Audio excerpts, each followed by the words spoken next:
19 after 9 o'clock, this is News and Views on Salam Media. Next, we'll be talking with Thomas Nguni, groundwork community activist. We're going to be looking at just energy transition plan being tested in South Africa. How will this impact the country? So we do understand that South Africa and its investment partners launched an $8.5 billion plan, $8.5 billion plan to shift from coal towards green energy at the COP27 climate summit. I should imagine that is a potentially landmark deal for the transition away from fossil fuels.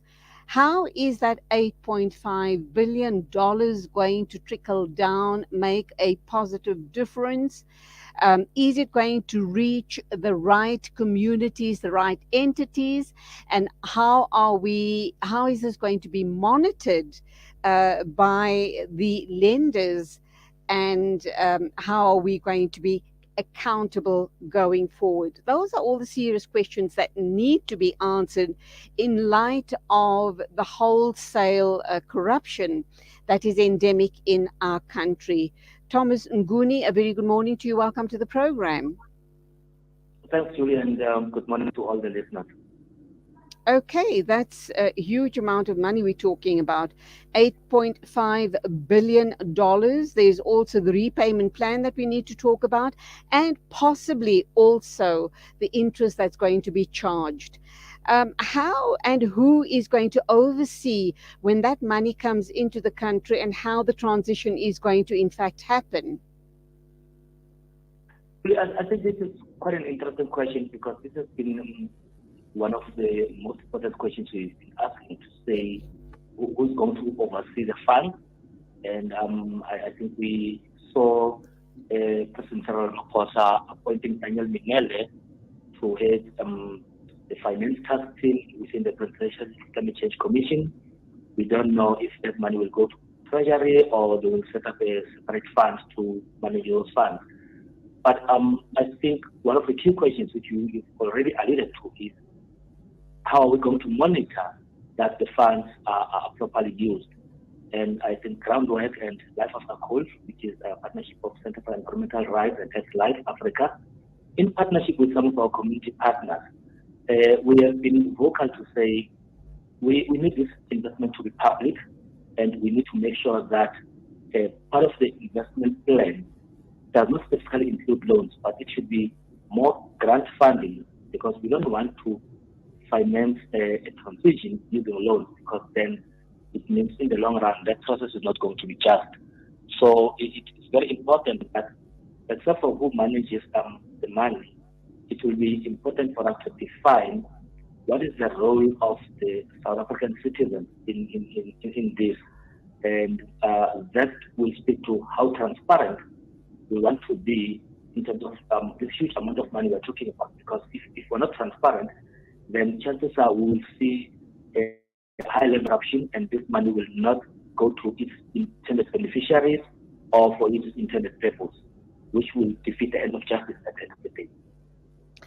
Absolutely. I'm kind of, as you were speaking, I was the one thing that popped into my mind was, with this type of investment, $8.5 billion, obviously it's going to be over a period of time, but that also means procurement of different types of resources that are going to be used in this just transition. We're talking solar panels, we're talking all sorts of paraphernalia that's going to put that issue or that type of infrastructure into place. And that, a huge question mark then comes to the question of tenders, because these commodities need to be tendered for, because you need to ascertain that you get the right people on board and the right type of equipment on board. You don't need second class or low grade equipment that's going to break down after a couple of months or a couple of years, or is going to be stolen or destroyed or damaged. Yeah, that's right. I think most of the amount will be used towards infrastructure development, but I would say the interesting question would be infrastructure for who? Because if you look into the three spheres which the president has mentioned, where the money will be spent, one, it's on uh, electricity generation, and I think it's important because as a country we need reliable electricity. We need to stop load shedding. I think that will be money well spent. But then the second aspect is the money will be spent on electric vehicles. And look, I don't think we want to use the climate finance to fund private sector. I think the motor vehicle sector has the capacity to go to private lenders and say, this is what we want to do. So I think it's important to think about, if we talk about electric motor vehicles, the question would be how that money could be used to finance a public transport system that is efficient and reliable. So for me, if that money is being used for that, it should be money well spent. The first aspect, we're talking about the development of green hydrogen, and we know that we are basically looking to the interest of Sasol, and except for Sasol making a lot of money, they've got a revenue in excess of 11 billion annually. But we know Sasol is the second largest emitter of greenhouse gases. And Sasol has the capacity to go to a private lender and say, we want to move away from our fossil-intensive process into green hydrogen. They can raise that money. So I would say if this infrastructure we're talking about is infrastructure that will serve the needs of the people, if this infrastructure is going to address service delivery issues, then I think that will be money well spent. But in its current form, I don't think all of this huge money deserves to go to private entities. So for me, I think that's a little bit of a worrying factor. So it will be, I mean, I'm talking about the whole issue of where the money will be spent, but also the whole issue around transparency. Because if we're not transparent about the use of money, then even if we have to follow the current tender procurement processes, we're not going to get proper services. Like we've seen even with COVID, there were a lot of billions that were pumped in, but most of that money was looted. It's because the money, nobody was transparent about how much money is available in the system and how that money is being spent. But if that information is being put in the public domain, then people will have the capacity to monitor what's basically happening with the money. Would you, Thomas Nguni, as groundwork community activist and other such civil rights organizations, be able to flex your muscles and make sure that government is totally transparent on this, insist on transparency? Because obviously the Just Energy Transition Plan, backed by powerful countries like the UK, US, France, Germany, and the European Union, is using us, South Africa, and giving us that loan. Though we don't want it as a loan, we don't want to repay that back, but they are using our country as a blueprint for other coal-dependent developing nations to cut down on greenhouse gas emissions. And if we fail, we're not only failing South Africa and its people, we are failing the whole world. Look, that's why I think if we listen to what President Ramaphosa was saying last week when we launched the investment plan, and this is, I think for me, a very welcome statement. He said, as a country, we don't need concessional loans or loans. It's still a loan. We need more grant funding. And it's very important because not only do we fail as a country, but we fail the entire world. South Africa is going to be used as an example of just energy transition. So I think it's deserving for first world countries or northern countries to give more grants to South Africa so that they could all have an opportunity to learn what works well and what doesn't work in this process. But I think when the president started this process, he spoke about the question of inclusivity. And part of that is how do we hold each other accountable? You know, it's not just about the northern funders monitoring whether the funds are being used correctly. It's more about how do local people interact with the process. So in order for us to achieve that, I think there's a strong element of procedural justice that must apply. People cannot talk about developing the country for South Africans, yet South Africans are not involved in it. So South Africans need to have a much clearer say how they define this kind of transition and how they define this kind of development. And it's very important for us to go back and say, what the role does funding play in this perspective? So for me, I think if we say loan, South Africa is not in the position to have loans right now. We already have enough loans. We've seen the construction of Medupi and Kusudi has put this country into huge steps, and I don't think South Africa are in a position to afford any further loans beyond that. Thomas, clearly this is a long-term plan, not only for South Africa, but for the entire globe.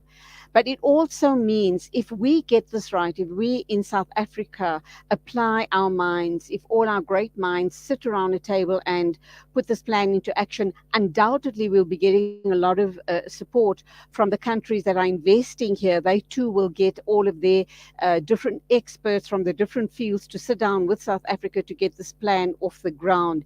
It will mean hopefully employment, major employment opportunities. We're sitting at an unacceptably high level of unemployment in the country. It's going to mean employment and a wonderful, wonderful opportunity to upskill our youth. How do you feel about that, and how do we as a country make absolutely certain that that is part of the plan, as part of this very big picture thinking that we're looking at right now? Currently, there's a little bit of a trick. We're talking about creating employment, we're talking about upskilling or skilling, but we're not sure as to exactly what we want to get out of that process.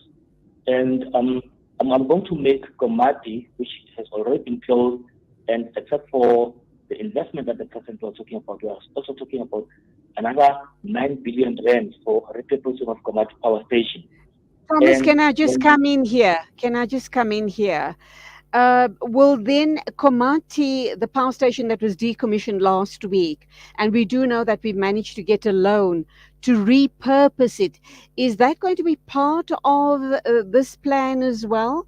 The 8.5 billion going forward towards South Africa and the promotion of green energy? No, the current indications are no. The 9 billion is a separate funding which Eskom has secured through the World Bank, and it does not speak to the 1.2 trillion that the president is talking about. Mm-hmm. But what I wanted to raise was, even when we were talking about skilling at Komati, they were not even certain as to what skills are we talking about. They were not even certain whether those skills will get the proper accreditation, because this has been done in a silo. It does not even include the higher institutions of learning in the country. So I think we need to be very clear, and we've always maintained that we need to develop a clear skills map, so that when we talk about skilling, that's skilling or reskilling, it should be fit for purpose. People should be acquiring those skills, and we know that people are going to get the relevant jobs. I mean, sustainable jobs for that matter, not just short-term jobs. So currently, I think there's still a whole lot of debate and dialogue that has to happen around that, so that we are all clear as to what are we expecting. But we also need to look into this whole plan. We are talking about infrastructure, and there's not a lot that has been mentioned about manufacturing, except for in the auto vehicle sector, where manufacturing has been mentioned. But in terms of solar, wind, we don't know where we're going to get those turbines from, because we don't have a manufacturing sector of those components locally. So for me, I would say if we're developing skills to do manufacturing in that would be a welcome idea. But also I think we need to be very careful. Well, right now we're talking about all of these funds, and they're basically looking into a just energy transition. And we don't want it to be limited to a just energy transition. It should be about a just transition, because it should speak to how we change the entire system, the transport sector, the agricultural sector, health sector, so that people can be able to change how they consume and produce their own products. Okay, a long road ahead of us as South Africa, with the entire world's eyes focused on us regarding this 8.5 billion plan. They're going to be using COP27, and the delegates from COP27 are going to be using South Africa as an example. We must and will have to be able to deliver on the 8.5 billion loan or grant. We hope it's going to end up being a grant. And, there's a lot of positivity that can come out of it if managed correctly and properly, and we don't have issues around tenderpreneurs and all of the other rubbish and looting that has been happening in our country. Let me end off on a very, very light note from a listener, Abdul Yunus, and he says, I hope all delegates come on camel, donkey, or horse if they're really honest about reducing carbon footprints.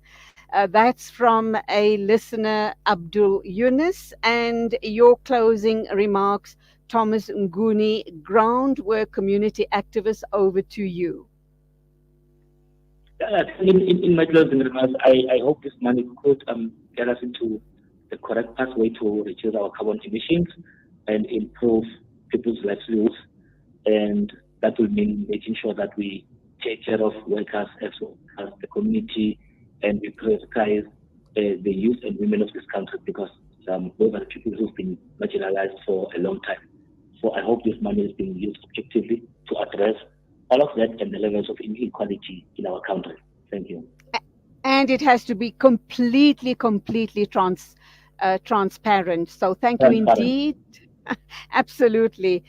Thomas Nguni, groundwork community activist, talking about obviously the just energy transition plan that's going to be tested in South Africa. How is it going to impact on our country? And more importantly, it has to be totally transparent, because we don't want to have any corrupt entities involved in this issue. It is exactly 9:36. This is News and Views on Salam Media. Still to come, we're going to be talking with Matthew Parks, COSATU's parliamentary coordinator, regarding lifestyle orders for cabinet members and lots more. So do stay with us.